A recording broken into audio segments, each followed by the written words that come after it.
करो, ऐसे लोगों में से अपमान न मिटेगा। हे याकूब के घराने, क्या जय कहा जाए कि यहोवा का आत्मा धीर हो गया है? क्या जय काम उसी के किए हुए हैं? क्या मेरे बचनों से उसका भला नहीं होता जो सिधाई से चलता है? परंतु कल की बात है कि मेरी प्रजा शत्रु बनकर मेरे विरुद्ध उठी है। तुम शांत और भोले भाले राहियों के तन पर से चादर छीन लेते हो, जो लड़ाई का विचार न करके निधड़क चले जाते हैं। मेरी प्रजा की स्त्रियों को तुम उसके सुख धामों से निकाल देते हो और उनके नन्हे बच्चों से तुम मेरी दी हुई उत्तम वस्तुएं सदा के लिए छीन लेते हो। उठो चलो जाओ, क्योंकि यह तुम्हारा विश्राम स्थान नहीं है। इस कारण वह अशुद्धता है जो कठिन दुख के साथ तुम्हारा नाश करेगी। यदि कोई झूठी आत्माओं में चलता हुआ झूठी और व्यर्थ बातें कहे और कहे कि मैं तुम्हारे लिए तुम्हें नित्य दाखमधु और मदिरा के लिए प्रचार सुनाता रहूँगा, तो वही लोगों का भविष्यवक्ता ठहरेगा। हे याकूब, मैं निश्चय तुम सबों को इकट्ठा करूँगा। मैं इज़राइल के बचे हुओं को निश्चय इकट्ठा करूँगा और बोस्रा की भीड़ बकरियों के समान एक संग रखूँगा, उस झुंड के समान जो अच्छी तराई में हो। वे मनुष्यों की बहुतायत के मारे कोलाहल मचाएंगे। उनके आगे आगे बाड़े का तोड़ने वाला गया है, इसलिए वे भी उसे तोड़ रहे हैं और फाटक से होकर निकले जा रहे हैं। उनका राजा उनके आगे आगे अर्थात यहोवा उनका सरदार और अगुआ है, इज़राइल के अगुओं की बदसरना। तीसरा अध्याय। मैंने कहा, हे याकूब के प्रधानों, हे इज़राइल के घराने के न्यायियों, सुनो। क्या ही भेद जानना तुम्हारा काम नहीं? तुम जो भलाई से बैर और बुराई से प्रीति रखते हो, मानो तुम लोगों पर से उनकी चाल झेड़ लेते हो, जो उनकी हड्डियां पर से उनका मांस नोच लेते हो। वरना तुम मेरे लोगों का मांस खा भी लेते और उनकी खाल उगेड़ते हो। तुम उनकी हड्डियों को हांडी में पकाने के लिए तोड़ डालते और उनका मांस हांडे के पकाने के लिए टुकड़े टुकड़े करते हो। वे उस समय यहोवा की दुहाई देंगे, परंतु वह उनकी ना सुनेगा। वरना उस समय वह उनके पूरे कामों के कारण उनसे मुंह मोड़ लेगा। यहोवा का यह वचन है, जो भविष्यवक्ता मेरी प्रजा को भटका देते और जब उन्हें खाने को मिलता है तब शांति शांति पुकारते हैं, और यदि कोई उनके मुँह में कुछ न दे, उसके विरुद्ध युद्ध करने को तैयार हो जाते हैं। इस कारण तुम पर ऐसी रात आएगी कि तुमको दर्शन न मिलेगा और तुम ऐसे अंधकार में पड़ोगे कि भाभी न कह सकोगे। भविष्यवक्ताओं के लिए सूर्य अस्त होगा और दिन रहते उन पर अंधेरा छा जाएगा। दर्शी लज्जित होंगे और भावी कहने वालों के मुंह काले होंगे, और वे सब के सब अपने होठों को इसलिए ढाँपेंगे कि परमेश्वर की ओर से उत्तर नहीं मिलता। परंतु मैं तो यहोवा की आत्मा से शक्ति, न्याय और पराक्रम पर पूर्ण हूँ कि मैं याकूब को उसका अपराध और इज़राइल को उसका पाप जता सकूँ। हे याकूब के घराने के प्रधानों, हे इज़राइल के घराने के न्यायियों, हे न्याय से घृणा करने वालों और सब सीधे बातों को टेढ़ी मेढ़ी करने वालों, यह बात सुनो। तुम सिय्योन को हत्या करके और यरूशलेम की कुटिलता उनके दृढ़ करते हो। उसके प्रधान घूस लेकर विचार करते और याजक दान लेकर व्यवस्था देते हैं और भविष्यवक्ता रुपये के लिए भावी कहते हैं, तो भी वे यह कहकर यहोवा पर भरोसा रखते हैं, यहोवा हमारे बीच में है, इसलिए कोई विपत्ति हम पर ना आएगी। इसलिए तुम्हारे कारण सिय्योन जोतकर खेत बनाया जाएगा और यरूशलेम खंडों का ढेर हो जाएगा, और जिस पर्वत पर भवन बना है वह बन के ऊंचे स्थान सा हो जाएगा। शांति का राज्य। अंत के दिनों में ऐसा होगा कि यहोवा के भवन का पर्वत सब पहाड़ों पर दृढ़ किया जाएगा और सब पहाड़ियों से अधिक ऊंचा किया जाएगा, और हर जाति के लोग धारा के समान उसकी ओर चलेंगे, और बहुत सी जातियों के लोग जाएंगे और आपस में कहेंगे, आओ हम यहोवा के पर्वत पर चढ़कर याकूब के परमेश्वर के भवन में जाएं। तब वह हमको अपने मार्ग सिखाएगा और हम उसके पथों पर चलेंगे, क्योंकि यहोवा की व्यवस्था सिय्योन से और उसका वचन यरूशलेम से निकलेगा। वह बहुत से देश के लोगों का न्याय करेगा और दूर दूर तक की सामर्थी जातियों को झगड़ों को मिटाएगा। इसलिए वे अपनी तलवारें पीट कर हल्के फाल और अपने भालों से हौसला बनाएंगे, तब वह एक जाति दूसरी जाति के विरुद्ध तलवार फिर ना चलाएगी और लोग आगे को युद्ध विद्या ना सीखेंगे, परंतु वे अपनी अपनी ताकत और अंजीर के वृक्ष तले बैठा करेंगे और कोई उनको ना डराएंगे। सेनाओं के यहोवा का यही वचन दिया है। सब राज्यों के लोग तो अपने अपने देवता का नाम लेकर चलते हैं, परंतु हम लोग अपने परमेश्वर यहोवा ही का नाम सदा सर्वदा चलते रहेंगे। बंधुआई से इज़राइल की वापसी। यहोवा की जब वाणी है, उस समय मैं प्रजा के लंगड़ों को और जबरन निकाले हुए को और जिनको मैंने दुख दिया है उन सबको इकट्ठे करूँगा और लंगड़ों को मैं बचा रखूँगा और दूर किए हुओं को एक सामर्थी जाति कर दूँगा और यहोवा उन पर सिय्योन पर्वत के ऊपर से सदा राज्य करता रहेगा। हे एदेर के घुमट, हे सिय्योन की पहाड़ी, पहली प्रभुता अर्थात यरूशलेम का राज्य तुझे मिलेगा। अब तू क्यों चिल्लाती है? क्या तुझ में कोई राजा नहीं रहा? क्या तेरा युक्ति करने वाला नष्ट हो जाएगा, जिससे जच्चा स्त्री के समान तुझे पीड़ा उठाती है? हे सिय्योन की बेटी, जच्चा के स्त्री के समान पीड़ा उठाकर उत्पन्न कर, क्योंकि अब तू घड़ी में से निकलकर मैदान में बसेगी, तब वरना बेबीलोन तक जाएगी, वहीं तो छुड़ाई जाएगी, अर्थात वहीं यहोवा तुझे तेरे शत्रुओं के वश में से छुड़ा लेगा। अब बहुत सी जातियां तेरे विरुद्ध इकट्ठी होकर तेरे विषय में कहेंगी, सिय्योन पवित्र की जाए और हम अपनी आंखों से उसको निहारें। परमेश्वर वे यहोवा की कल्पनाएं नहीं, परंतु वे परमेश्वर यहोवा की कल्पनाएं नहीं जानते, ना उसकी युक्ति समझते हैं कि वह उन्हें ऐसा बटोर लेगा जैसा खलिहान में फूले बटोरे जाते हैं। हे सिय्योन, उठ और दावनी कर, मैं तेरे सींगों के लोहे के और तेरे खुरों के पीतल को बना दूंगा और तू बहुत सी जातियों को चूर चूर करेगी और उनकी कमाई यहोवा को और उनकी धन संपत्ति पृथ्वी के प्रभु के लिए अर्पण करेगी। अब हे बहुत दल के स्वामिनी, दल इकट्ठी हो, क्योंकि उसने हम लोगों को घेर लिया है। वे इज़राइल के न्याय की गाल पर सोटा मारेंगे। बैतलहम से एक राजा के आने की वाचा। हे बैतलहम एफ्राता, यदि तो ऐसा छोटा है कि यहूदा के हजारों में गिना नहीं जाता, तो अभी तुझमें से मेरे लिए एक पुरुष निकलेगा जो इज़राइलियों में प्रभुता करने वाला होगा, और इसका निकलना प्राचीन काल से वरना अनादिकाल से होता आया है। इस कारण वह उनको उस समय तक त्यागे रहेगा जब तक जच्चा उत्पन्न न करे। तभी इज़राइलियों के पास उसके बचे हुए भाई लौटकर उनसे मिल जाएंगे और वह खड़ा होकर यहोवा की दुहाई शक्ति से और अपने परमेश्वर यहोवा के नाम के प्रताप से उनकी चरवाही करेगा। वे सुरक्षित रहेंगे, क्योंकि अब वह पृथ्वी की छोर तक महान ठहरेगा। वह शांति का मूल होगा। छुटकारा और दंड। जब अश्शूरी हमारे देश पर चढ़ाई करें और हमारे राजमहलों में पाँव रखें, तब हम उनके विरुद्ध 60 चरवाहे वरना 8 प्रधान मनुष्य खड़े करेंगे और वे अश्शूर के देश को वरना प्रवेश के स्थानों तक निम्रोद के देश को तलवार चलाकर मार लेंगे। और जब अश्शूरी लोग हमारे देश में आएं और उसकी सीमा के भीतर पाँव रखें, तब वही पुरुष हमको उनसे बचाएगा। तब याकूब के बचे हुए लोग बहुत राज्यों के बीच से ऐसा काम देंगे जैसा यहोवा की ओर से पड़ने वाली और ओस और घास पर की वर्षा किसी के लिए नहीं ठहरती और मनुष्यों की बाट नहीं जोतती।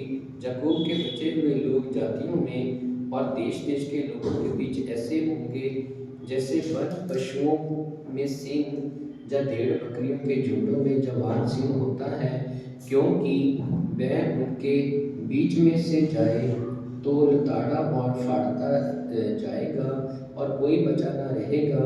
तेरा हाथ तेरे द्रोहियों पर पड़े और सब शत्रु नष्ट हो जाएं।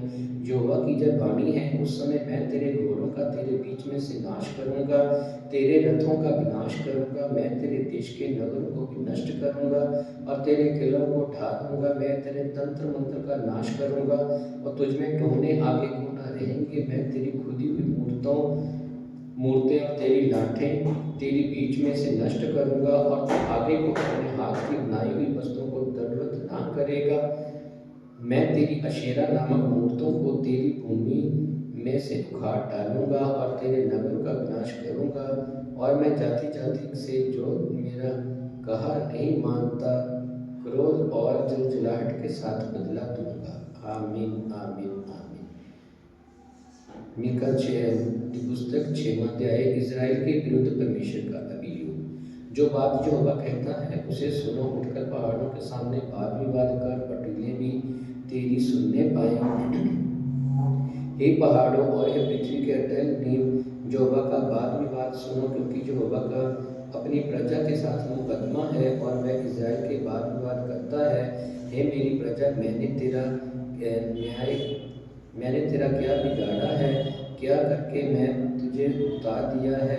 मेरे विरुद्ध साक्षी दे। मैं तो तुझे मिस्र देश से निकाल ले आया और दासों के घराने में से तुझे छुड़ा लाया, और अभी अगुवाई करने को मूसा, हारून और मरियम को भेज दिया। हे मेरी प्रजा, स्मरण करके मोआब के राजा बालाक ने तेरे विरुद्ध कौन सी युक्ति की, और बोर के पुत्र बिलाम ने उसको क्या सम्मति दी, और शित्तीम से गिलगाल तक की बातों का स्मरण कर, जिससे तू यहोवा के धर्म के काम समझ सके। परमेश्वर क्या चाहता है?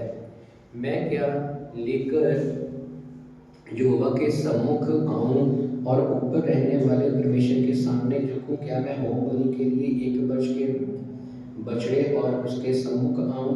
क्या यहोवा हजारों मेढ़ों से या तेल की लाखों नदियों से प्रसन्न होगा? क्या मैं अपने अपराध के प्रायश्चित में अपने पहलौठों को या अपने पाप के बदले में अपने जन्माए हुए किसी को दूं?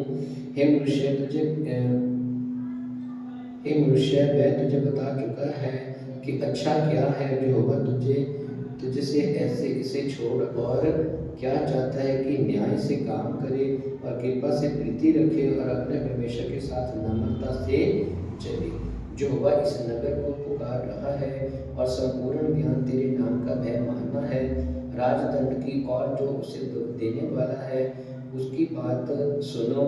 अब तक दुष्ट के घर में दुष्टता से पाया हुआ धन और छोटा एकरा घृणित नहीं है। क्या मैं कपट का तराजू और घटबड़ के बटकरों की थैली लेकर पवित्र ठहर सकता हूँ? जहाँ के धनवान उपद्रव का नाम देखा करते हैं और जहाँ के संग रहने वाले झूठ बोलते हैं और मुंह से छल की बातें निकलती हैं। इस कारण मैं तुझे मारते मारते बहुत ही घायल करता हूँ और तेरे पापों के कारण तुझको उजाड़ डालता हूँ। तू खाएगा परंतु तृप्त ना होगा, तेरा पेट जलता ही रहेगा और तू अपनी सम्मति लेकर जलेगा परंतु ना बचा सकेगा, और जो कुछ तू बचा भी ले उसको मैं तलवार चलाकर लुटवा दूंगा। तू बोएल परंतु लवेगा नहीं, तुझे तूर का तेल निकालेगा परंतु लगाने ना पाएगा, और दाख रौंदेगा परंतु दाख मधु पीने ना पाएगा, क्योंकि वे उम्री की विधियों पर और आपके घराने के सब कामों पर चलते हैं और तुम उसकी युक्तियों के अनुसार चलते हो। इसलिए मैं तुझे उजाड़ दूंगा और इस नगर के रहने वालों पर ताली बजवाऊंगा, और तुम मेरी प्रजा को की नाम धराई सहोगे। इज़राइल का पतन। 7वां अध्याय मीका की पुस्तक। हाय मुझ पर, क्योंकि मैं उस जन के समान हो गया हूँ जो धूपकार के फल तोड़ने पर जा रही दाख मधु पीने के समय के अंत में आ जाए। मुझे तो पके जीरों की लालसा थी, परंतु खाने के लिए कुछ गुच्छा नहीं रहा। भक्त लोग पृथ्वी पर से नष्ट हो गए हैं और मनुष्यों में एक भी सीधा जन नहीं रहा। वे सब के सब हत्या के लिए घात लगाते और जाल लगाकर अपने अपने भाई का हेर करते हैं। वे अपने दोनों हाथों से मन लगाकर बुराई करते हैं। शाकिम घूस मांगता और न्यायी सब पुरुष घूस लेने को तैयार रहता है, और रईस अपने मन की दुष्टता वर्णन करता है। इसी प्रकार से वे सब मिलकर जालसाजी करते हैं। उनमें से सबसे उत्तम है वह कटीली झाड़ी के समान दुखदाई है, जो सबसे सीधा है वह कांटे वाले बाड़े से भी बुरा है। तेरे पहरुओं का कहा हुआ दिन अर्थात तेरे दंड का दिन आ गया है। अब वे शीघ्र चौंधिया जाएंगे। मित्र पर विश्वास मत करो, परम मित्र पर भी भरोसा मत करो, वरना अपनी अर्धांगिनी में से कुछ भी संभल कर भूलना देगा। क्योंकि पुत्र पिता का अपमान करता और बेटी माता के लिए और सास के विरुद्ध उठती है। मनुष्य के शत्रु उसके घर के ही लोग होते हैं, परंतु मैं यहोवा की ओर ताकता रहूंगा। मैं अपने उद्धारकर्ता परमेश्वर की बाट जोहता रहूंगा। मेरा परमेश्वर मेरी सुनेगा। उदार परमेश्वर ही से, हे मेरी बैरन मुझ पर आनंद मत कर, क्योंकि ज्यों ही मैं गिरूंगा त्यों ही उठूंगा, ज्यों ही मैं अंधकार में पड़ूंगा त्यों ही यहोवा मेरे लिए ज्योति का काम देगा। मैंने यहोवा के विरुद्ध पाप किया है, इस कारण मैं उस समय तक उसके क्रोध को सहता रहूंगा, जब तक कि वह मेरा मुकदमा लड़कर मेरा न्याय ना चुकाएगा। तब उस समय वह मुझे उजाले में निकाल ले आएगा और मैं उसका धर्म देखूंगा। तब मेरी बहन जो मुझसे जय कहती थी कि तेरा परमेश्वर यहोवा कहाँ रहा, वह भी उसे देखेगी और लज्जा से मुंह ढांपेगी। मैं अपनी आंखों से तुझे देखूंगा, तब वह सड़कों की कीच के समान लताड़ी जाएगी। तेरे बाड़ों के बंधनों के दिन उसकी सीमा बढ़ाई जाएगी। उसी दिन अश्शूर से और मिस्र के नगरों से और मिस्र और महानद के बीच के और समुद्र पहाड़ के बीच के देशों से लोग तेरे पास आएंगे, और तभी यह देश अपने रहने वालों के कामों के कारण उजाड़ ही रहेगा। इज़राइल पर परमेश्वर की दया। तू लाठी लिए हुए अपनी प्रजा को चरवाही कर, अर्थात अपने निज भाग की भेड़ बकरियों की, जो कमरेल में वन में आग अलग बैठती हैं। वे पूर्व काल के समान बशान और गिलाद में चरा करें, जैसे कि मिस्र देश से तेरे निकल आने के दिनों में, वैसे ही अब के उसके अद्भुत काम दिखाऊंगा। अन्य जाति देखकर अपने सारे पराक्रम के विषय में ले जाएंगी। वे अपने मुंह को हाथ से छिपाएंगी और उनके कान बहरे हो जाएंगे। वे सर्प पे समान मिट्टी चाटेंगी और भूमि पर रेंगने वाले जंतुओं की भांति भांति बिलों में से कांपती हुई निकलेंगी। वे हमारे परमेश्वर यहोवा के कारण के पास थरथराती हुई आएंगी और वे तुझसे डरेंगी। तेरे समान ऐसा परमेश्वर कहाँ है जो धर्म को क्षमा करे और अपने निज भाग के बचे हुओं के लिए अपराध को ढांप दे। वह अपने क्रोध को सदा बनाए नहीं रहता, क्योंकि वह करुणा से प्रीति रखता है। वह फिर हम पर दया करते और हमारे धर्म के कामों को लगातार करेगा। तो उनके सब पापों को गहरे समुद्र में डाल देगा। तजबूत के विषय में वह सच्चाई और अब्राहम के विषय में वह करुणा पूरी करेगा, जिसकी शपथ तो प्राचीन काल के दिनों से लेकर अब तक हमारे पितरों से खाता आया है। नहूम की पुस्तक भूमिका। नहूम की पुस्तक एक ऐसी कविता है जिसमें इज़राइल के घराने के पुराने और अत्याचारी शत्रु अश्शूर की राजधानी नीनवे के पतन पर आनंद प्रकट किया गया है। ईसा पूर्वक 7वीं शताब्दी के लगभग अंत में नीनवे के पतन को एक क्रूर और उग्र जाति पर विश्वास परमेश्वर को दंड किया था। उनके दोनों मेरा भाई दंड का पड़ने का रूप में देखा गया है। नहूम की पुस्तक पहला अध्याय। नीनवे के विषय में भारी वचन। एलकोशवासी नहूम के दर्शन की पुस्तक। नीनवे के विरुद्ध परमेश्वर का क्रोध। जो जल उठने वाला और बदला लेने वाला ईश्वर है। जो बदला लेने वाला जल जलाहट करने वाला है। जो अपने द्रोहियों से बदला लेता है और अपने शत्रुओं का पाप नहीं भूलता। जो विलंब से क्रोध करने वाला बड़ा शक्तिमान है। वह दोषी को किसी प्रकार निर्दोष ना ठहराएगा। जो भूमंडल और आंधी में होकर चलता है और बादल उसके पाँव की धूली है। उसके घुटने से महानद सूख जाते और समुद्र भी निर्जल हो जाता है। बाशान और कमरेल कुमलाते और लबानोन की हरियाली जाती रहती है। उसके स्पर्श से पहाड़ कांप उठते हैं और पहाड़ियां गल जाती हैं। उसके प्रताप से पृथ्वी पर वरना संसार अपने सब रहने वालों समेत थरथरा उठता है। उसके क्रोध का सामना कौन कर सकता है? और अब उसका क्रोध भड़कता है, तब जब उसका क्रोध भड़कता है तब कौन ठहर सकता है? उसकी जलजलाहट आग के समान भड़क जाती है और चट्टानें उसकी शक्ति से फट फट कर गिरती हैं। जो वह भला है, निकट के और दिन में बड़ा दृढ़ कर ठहरा है और अपने शरणागतों की सुधि रखता है, परंतु बड़ी उमड़ती हुई धारा की से उसके स्थान में अंत कर देगा और अपने शत्रुओं को खदेड़कर अंधकार में भगा देगा। तुम यहोवा के विरुद्ध क्या कल्पना कर रहे हो? वह तुम्हारा अंत कर देगा। व्यक्ति तुम्हारी दूसरी बार पढ़ने न पाएगी, क्योंकि चाहे वे कांटों से उलझे हुए हों और मंदिर के नशे में चूर भी हों, तो भी वे सूखी खूंटी के समान भस्म किए जाएंगे। तुझमें से एक निकला है जो यहोवा के विरुद्ध कल्पना करता है और नीचता की जुक्ति बांधता है। यहोवा जो कहता है, चाहे वे सब प्रकार के से सामर्थी हों और बहुत भी हों, तो भी पूरी रीति से काटे जाएंगे और शून्य हो जाएंगे।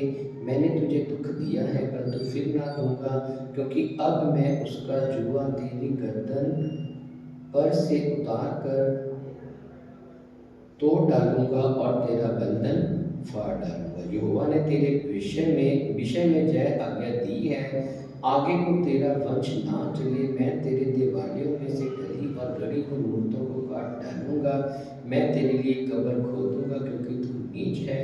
देखो, पहाड़ों पर शुभ समाचार का सुनाने वाला और शांति का प्रचार करने वाला आ रहा है। अब हे यहूदा, अपने पर्व मान और अपनी मन्नतें पूरी कर, क्योंकि वह ओछा फिर कभी तेरे बीच में होकर ना चलेगा। वह पूरी रीति से नष्ट हुआ है। नीनवे का पतन। सत्यानाश करने वाला तेरे विरुद्ध चढ़ आया है। गढ़ को दृढ़ कर मार्ग देखता हुआ चौकस रह। अपनी कमर कस, अपना बल बढ़ा दे।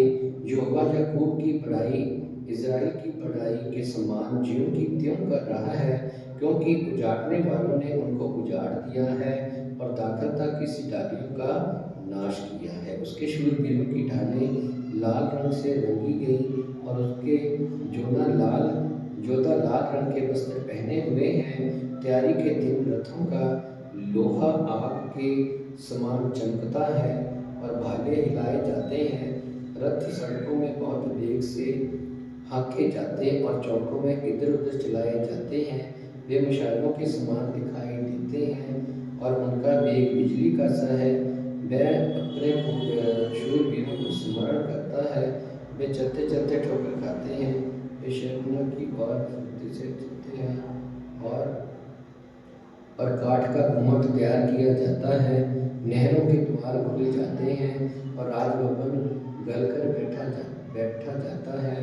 हुसैन नंगी करके बलुआई में ले ली जाएगी और उसकी दासियां छाती पीटती हुई पिटकों के समान विलाप करेंगी। नीनवे जब से बनी है तब से तालाब के समान है, तो भी मैं भागे जाते हैं और खड़े ऐसा पुकारे जाने पर भी कोई मुझे नहीं मोड़ता। चांदी को लूटो, सोने को लूटो, उसके रखे हुए धन की बेहतर और बैलों की सब प्रकार के मुकाबली सामग्री का परिणाम नहीं। वह खाली सूची और सूनी हो गई है। मन कच्चा हो गया और पाँव कांपते हैं और उन सबों की कटियों में बड़ी पीड़ा उठी। उन सबों के मुख का रंग उड़ गया है। सिंहों के बाद माल और जुबान सिंह के अखेट का वह स्थान कहाँ रहा, जिसमें सिंह और सिंहनी अपने बच्चों समेत वे खटके फिरते थे।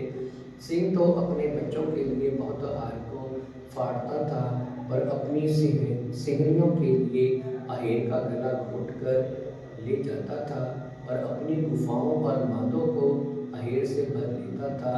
सेनाओं के यहोवा की यही वाणी है, मैं तेरे विरुद्ध हूँ और उसके रथों को भस्म कर धुएं में उड़ा दूंगा और उसके जवान सिंह सरीखे बीट चलवाकर से मारे जाएंगे।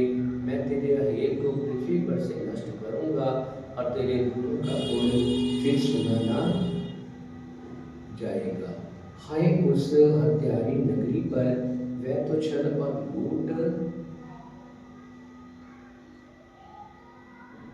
छल और लूट के धन से भरी है, लूट कम नहीं होती है। घोड़ों की फटकार और पहियों की खड़खड़ाहट हो रही है। घोड़े गूंजते फांदते और रथ उछलते चलते हैं। सवार सवार चढ़ाई करते, तलवारें और भाले बिजली के समान चमकते हैं। मारे हुओं की बहुतायत और शवों का बड़ा ढेर है। मुर्दों की कुछ गिनती नहीं। लोग मुर्दों से ठोकर खा खा कर चलते हैं। जैसे उस अति सुंदर वेश्या और निर्मोह टोना इनके शिनाले की व्यवधान के कारण हुआ, जो शिनाले के द्वारा जाति जाति के लोगों को और टोने के द्वारा कुल कुल के लोगों को बेच डालती है। सेनाओं के यहोवा की जय वाणी है, मैं तेरे विरुद्ध व तेरे वस्त्र को उठाकर तुझे जाति जाति के सामने नंगी और राजा राजा के सामने नीचा दिखाऊंगा। मैं तुझ पर घिनौनी वस्तुएं फेंक कर तुझे तुच्छ कर दूंगा और सबसे तेरी हंसी कराऊंगा। जितने तुझे देखेंगे सब तेरे पास से भागकर कहेंगे, नीनवे नष्ट हो गई और उसके कारण विलाप कर, हम इसके लिए शांति देने वाला कहाँ से ढूंढ कर लाएं। क्या तू अमेन नगर से बढ़कर है, जो नहरों के बीच बसी थी और उसके चारों ओर जल था और महानदी उसके लिए किला और शहर बना का काम देता था। कुश और मिस्री उसको अनगिनत बाल देते थे। पूत और लूबी तेरे सहायक थे, तो भी लोग उसको बंधुआई में ले गए और उसके नन्हे बच्चे सड़कों के सिरों पर पटक दिए गए और उसके प्रतिष्ठित पुरुषों के लिए उन्होंने चिट्ठी डाली और उसके सब रईस बेड़ियों से जकड़े गए। तू भी मतवादी होकर तू घबरा जाएगी, तब तू शत्रु के डर के मारे शरण का स्थान ढूंढेगी। मैंने सब गढ़ ऐसे अंजीर के वृक्षों के समान होंगे, जिनमें पहले पक्के अंजीर लगे हों।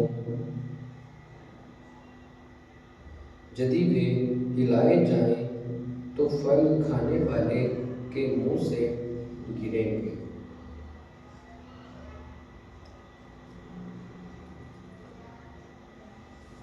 देख, लोग जो तेरे बीच में हैं वे स्त्रियां बन गए हैं। तेरे देश में प्रवेश करने के मार्ग तेरे शत्रुओं के लिए बिल्कुल खुले पड़े हैं और गावट की छड़ें आग का कौर हो गई हैं। गिर जाने के दिनों के लिए पानी भर ले और गढ़ों को अधिक दृढ़ कर, कीचड़ में आकर गारा लताड़ और भट्ठे को सजा। वहाँ तू आग से भस्म होगी और तलवार से तू नष्ट हो जाएगी। ये जलेक नामक टिड्डी के समान तुझे निगल जाएगी।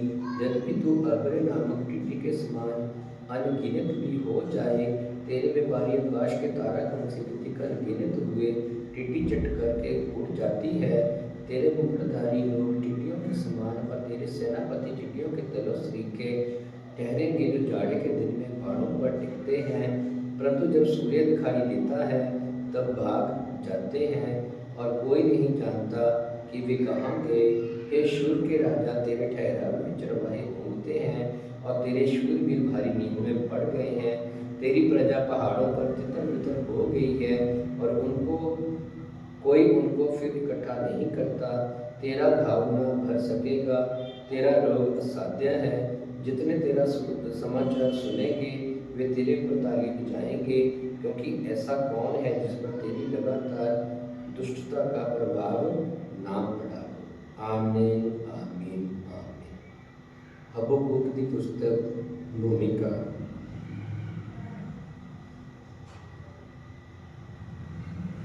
ईसा पूर्व 7वीं शताब्दी के लगभग अंत में भविष्यवक्ता हबक्कुक के वचन उस समय लिखे गए जब बेबीलोनियों का साम्राज्य सत्ता में था। इन क्रूर लोगों की हिंसा ने उसे बुरी तरह झकझोर दिया था।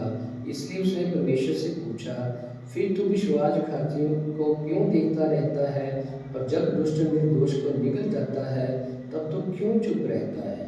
परमेश्वर का उत्तर था कि वह अपने ठहराए हुए समय में कार्यवाही करेगा, और इस बीच धर्मी अपने विश्वास के द्वारा जीवित रहेगा। पुस्तक के शेष भाग में दुष्टों के सत्यानाश की भविष्यवाणी की गई है, और अंत में परमेश्वर की महानता और लेखक के अमिट विश्वास का गुणगान किया गया है। आमीन आमीन आमीन। पहला अध्याय, भारी वचन, जिसको हबक्कूक नबी ने दर्शन में पाया, अन्याय की शिकायत करना। हे यहोवा, मैं कब तक तेरी दुहाई लेता रहूंगा और तू ना सुनेगा। मैं कब तक तेरे सम्मुख उपद्रव चिल्लाता रहूंगा, क्या तू उदार नहीं करेगा। तू मुझे अनर्थ काम क्यों दिखाता है। क्या कारण है कि तू उत्पात को ही देखता रहता है। मेरे सामने लूटपाट और उपद्रव होते रहते हैं, और झगड़ा हुआ करता है, और वाद विवाद बढ़ता जाता है। इसलिए व्यवस्था ढीली हो गई और न्याय कभी नहीं प्रकट होता। दुष्ट लोग धर्मी को घेर लेते, इसलिए न्याय का खून हो रहा है। परमेश्वर का उत्तर, जाति जाति को की ओर चित्त न लगाकर देखो, और बहुत से चकित हो, क्योंकि तुम्हारे ही दिनों में ऐसा काम करने पर हूँ कि जब तुमको बताए जाए तो तुम उसकी प्रतीति ना करोगे। देखो, मैं कसदियों को उबारने पर हूँ। वे क्रूर और उतावली करने वाली जाति है, जो प्राय स्थानों के अधिकारों होने के लिए पृथ्वी पर में फैल गए हैं। वे भयानक और डरावने हैं। वे आप ही अपने न्याय की बड़ाई और प्रशंसा का कारण है। उनके घोड़े चीतों से भी अधिक वेग से चलने वाले हैं, और साज को अहेर करने वाले भंडारों से भी अधिक क्रूर हैं। उनके सवार दूर दूर कूदते फांदते आते हैं। हाँ, वे दूर से चले आते हैं और हेर पर झपटने वाले उकाब के समान झपटा मारते हैं। वे सब के सब उपद्रव करने के लिए आते हैं। सामने की और मुख किए हुए वे सीधे बड़े चले जाते हैं, और बंदियों को बालू के किनकों के समान बटोरते हैं। राजाओं को वे ठट्ठों में उड़ाते और हाकिमों का उपहास करते हैं। वे सब दृढ़ गढ़ों को तुच्छ जानते हैं, क्योंकि वे धूम-धमा बांधकर उनको जीत लेते हैं। तब वे वायु के समान चलते और मर्यादा छोड़कर दोषी ठहरते हैं, क्योंकि उनका बल ही उनका देवता है। हबक्कूक की पुण्य शिकायत है। हे मेरे प्रभु यहोवा, हे मेरे पवित्र परमेश्वर, क्या तू अनादिकाल से नहीं है। इस कारण हम लोग नहीं मरने के। हे यहोवा, तूने उनको न्याय करने के लिए ठहराया है। हे चट्टान, तूने उलाहना देने के लिए उनको बैठाया है। तेरी आंखें ऐसी शुद्ध हैं कि तू बुराई को देख ही नहीं सकता, और उत्पात को देखकर चुप रह नहीं सकता। फिर तू विश्वासघातियों को क्यों देखता रहता है। जब दुष्ट निर्दोष को निगल जाता है तब तू क्यों चुप रहता है। तू क्यों मनुष्यों को समुद्र की मछलियों के समान और उन रेंगने वाले जंतुओं के समान बनाता है, जिन पर कोई शासन करने वाला नहीं है। वह उन सब मनुष्यों को जो बंसी से पकड़कर उठा लेता और जाल में घसीटता और महाजल में फंसा लेता है। इस कारण वह आनंदित और मगन है। इसलिए वह अपने जाल के सामने बलि चढ़ाता और अपने महाजाल के आगे धूप जलाता, और क्योंकि इन्हीं के द्वारा उसका भाग पुष्ट होता और उसका भोजन चिकना होता है। परंतु क्या वह जाल को खाली करने और जाति जाति के लोगों को लगातार निर्दया से घात करने से हाथ न रोकेगा। हबक्कूक को परमेश्वर का उत्तर, दूसरा अध्याय। मैं अपने पहरे पर खड़ा रहूंगा और गुम्मट पर चढ़कर ठहरा रहूंगा, और ताकता रहूंगा कि मुझसे वह क्या कहेगा। मैं अपने दिए हुए रहने के विषय क्या उत्तर दूं। यहोवा ने मुझसे कहा, दर्शन की बातें लिख दे, वरना पटियाओं पर साफ साफ लिख दे कि दौड़ते हुए भी वे सहज से पड़ी जाएं। क्योंकि इस दर्शन की बात नियत समों में पूरी होने वाली हैं, वरना इसके पूरे होने का समय वेग से आता है। इसमें धोखा ना होगा, चाहे इसमें विलंब भी हो तो भी उसकी बाट जोते रहना, क्योंकि वह निश्चय पूरी होगी और उसमें देरी ना होगी। देख, उसका मन फूला हुआ है, उसका मन सीधा नहीं है, परंतु धर्मी अपने विश्वास के द्वारा जीवित रहेगा। दाख मधु से धोखा होता है, अहंकारी पुरुष घर में नहीं रहता और उसकी लालसा अधोलोक के समान पूरी रीति होती, अमृत्यु के समान उसका पेट नहीं भरता। वह सब जातियों को अपने पास खींच लेता, सब देशों के लोगों को अपने पास इकट्ठे कर रखता है। दुष्ट का विनाश अवश्य, क्या वे सब उसका दृष्टांत चलाकर और उस पर ताना मारकर ना कहेंगे, हाय उस पर जो प्रायः धन छीन कर धनवान हो जाता है, कब तक? हाय उस पर जो अपना घर बंधक की वस्तुओं से भर लेता है। जो तुझसे कर्ज लेते हैं, क्या वे लोग अचानक ना उठेंगे? क्या वे ना जागेंगे जो तुझको संकट में डालेंगे? क्या तू उनसे लूटा ना जाएगा? तूने बहुत सी जातियों को लूट लिया है, इसलिए सब बचे हुए लोग तुझे भी लूट लेंगे। इस कारण मनुष्यों की हत्या है और वह उपद्रव भी जो तूने इस देश और राजधानी और इसके सब रहने वालों पर किया है। हाय उस पर जो अपने घर के लिए अन्याय के लाभ का लोभी है, ताकि वह अपना घोंसला ऊंचा स्थान में बनाकर मृत्यु से बचे। तूने बहुत सी जातियों को काट कर अपने घर के लिए लज्जा की जुत्ती बांधी और अपने ही प्राण को दोषी ठहरा है, क्योंकि घर की दीवार का पत्थर दुहाई देता है और उसकी छत की कड़ी उनके स्वर में स्वर मिलाकर उत्तर देती है। हाय उस पर जो हत्या करके नगर को बनाता और कुटिलता करके गढ़ को दृढ़ करता है।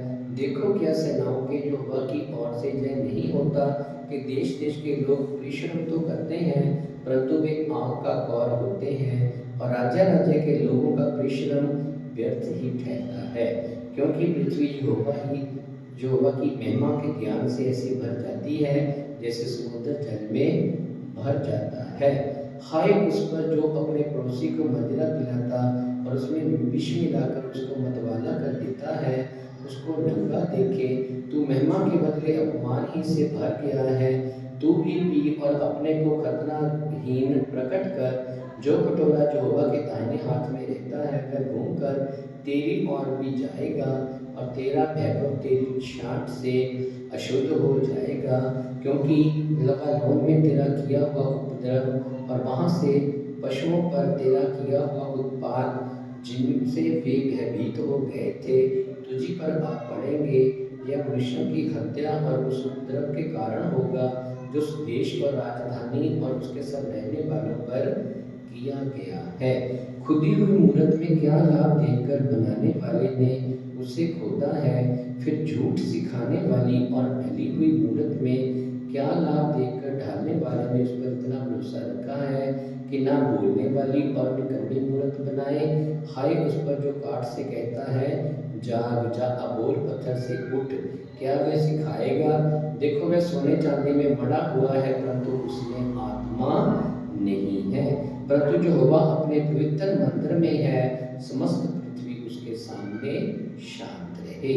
हबक्कूक की प्रार्थना, तीसरा अध्याय। शीघ्र नींद की रीति पर हबक्कूक नबी की प्रार्थना। हे यहोवा, मैं तेरी कीर्ति सुनाकर डर गया।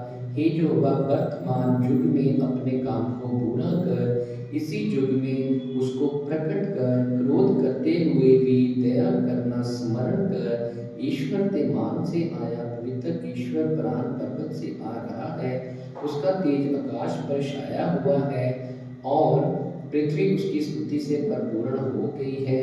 उसकी ज्योति सूर्य के तुल्य थी, उसके हाथ से किरणें निकल रही थीं और इनमें उसका सामर्थ्य छिपा हुआ था। उसके आगे आगे मरी फैलती गई और उसके पाँव में महाज्वर निकलता गया। वह बड़ा होकर पृथ्वी को नाप रहा था। उसने देखा और जाति जाति के लोग घबरा गए। तब सनातन पर्वत चकनाचूर हो गए और सनातन की पहाड़ियां झुक गई। उसकी गति अनंत काल से एक सी है। मुझे कुषाण के तंबू में रहने वाले दुख से बड़े दबे दिखाई पड़े और मैदान देश के डेरे डगमगा गए। हे यहोवा, क्या तू नदियों पर रिसाया था? क्या तेरा क्रोध मंदिरों पर भड़का था?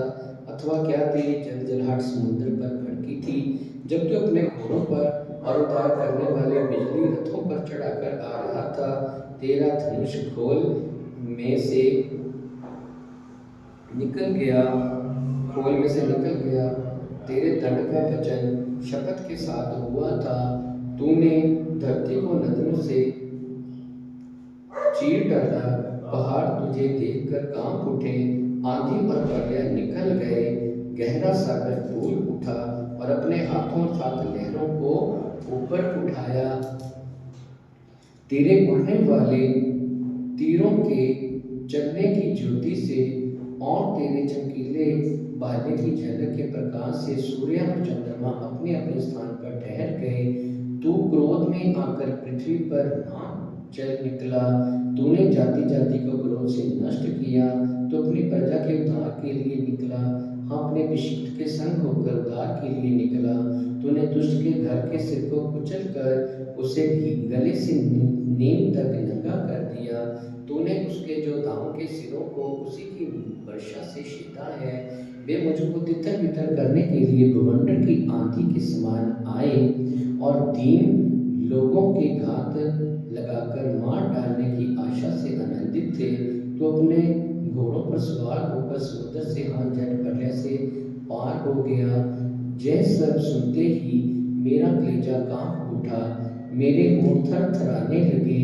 मेरी हड्डियां सड़ने लगी और मैं खड़े खड़े कांपने लगा। मैं शांति से उस दिन की बाट जोता रहूंगा जब दल बांधकर प्रजा चढ़ाई करे, क्योंकि चाहे अंजीर के वृक्षों में फल ना लगे और ना दाखलताओं में फल लगे, जलपाई के वृक्ष से केवल धोखा पाया जाए और खेतों में अन्न ना उपजे, भेड़शालाओं में भेड़ बकरियां ना रहे और ना थानों में गाय बैल हो, तो भी मैं यहोवा के कारण आनंदित और मगन रहूंगा और अपने उद्धारकर्ता परमेश्वर के द्वारा अति प्रसन्न रहूंगा। यहोवा परमेश्वर मेरा बल मूल है। वह मेरे पांव हरनियों के समान बना देता है। वह मुझको मेरे ऊंचे स्थानों पर चलाता है, प्रधान बजाने वालों के लिए मेरे तार वाले बाजों के साथ। आमीन आमीन।